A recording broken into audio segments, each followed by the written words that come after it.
Uy, nandito na naman daw, may chika ako. Nandito na naman daw yung nagkaso ng concubinage kay Lenlen. Naniniwala ka? Kapangalan ko siya, no? Pero hindi ako nangabit. Ha? Maniniwala ka, nangabit ako. Eh di magkaso ka, nakakaloka ka. Girl, siguraduhin mo lang na mananalo ka. Nanggugulo ka, bukod sa nang-iistorbo ka, nagdadamay ka ng mga batang inosente. Naririnig ka na dito, oh. Kulang pa yung kulang mo, tsaka barang mo sa akin, sa amin. Kung ano-ano nang naramdaman ko dahil sa'yo.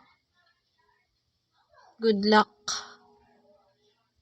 Good luck sa pangangabit ni Lenden. Hi, Lenden. Magkapangalan tayo. Iyo.